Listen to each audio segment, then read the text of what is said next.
नमस्कार, आप देख रहे हैं वीके न्यूज। मैं हूं सुनील राउत। राजस्थान के एक सरकारी अस्पताल में मरने वाले बच्चों की संख्या 100 पार कर चुकी है।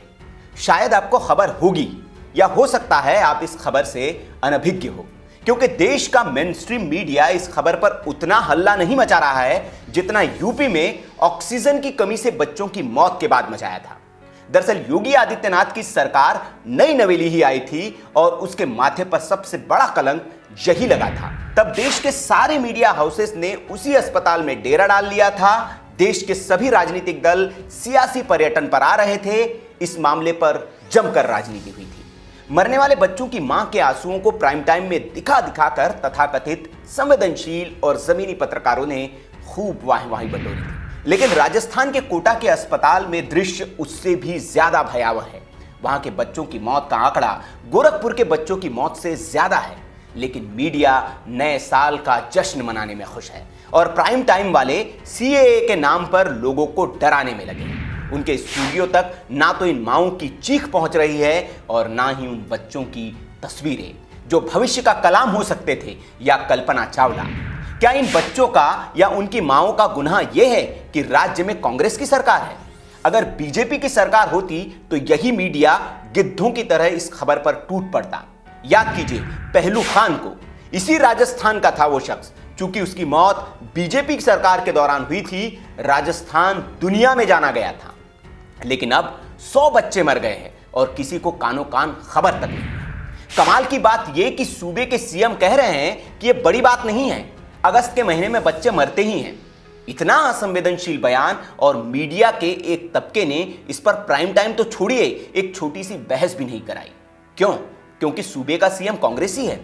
ऐसा नहीं है कि कांग्रेस के इस सीएम ने सूबे में स्वास्थ्य के नाम पर कुछ नहीं किया है। सत्ता में आने से पहले इसी सरकार ने घोषणा पत्र में वादा किया था कि वे सत्ता में आएंगे तो मुफ्त इलाज और दवाओं के साथ राइट टू हेल्थ केयर का अधिकार देंगे।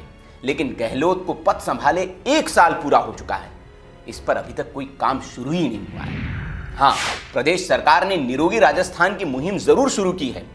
यह घटनाएं उसी वक्त हुई जब 17 दिसंबर को सूबे के सीएम निरोगी राजस्थान अभियान की शुरुआत एक मैराथन दौड़ को हरी झंडी दिखाकर कर रहे थे। राजस्थान में डॉक्टरों की भारी कमी है। राज्य की 7 करोड़ जनसंख्या पर लगभग 38,000 डॉक्टर ही हैं।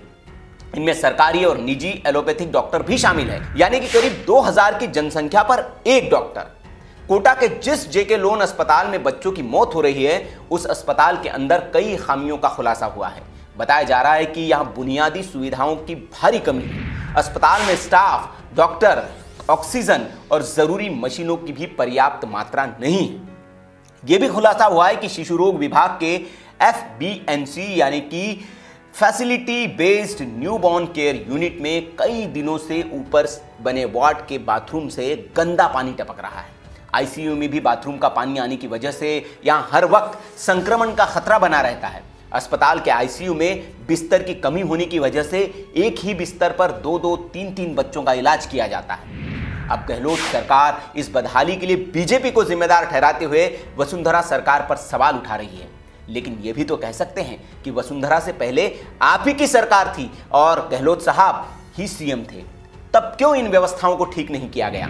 कुल मिलाकर हर साल हजारों बच्चे इस सियासत की भेंट चढ़ जाते हैं और राजनेता ऐसे ही अगस्त के महीने में बच्चे मरते हैं वाला बेशर्मी भरा बयान देकर अपनी नाकामी से बच निकलते हैं। लेकिन मीडिया भले ही आपको भुलाने की कोशिश करे, जनता को नेताओं के ऐसे बयान याद रहते हैं।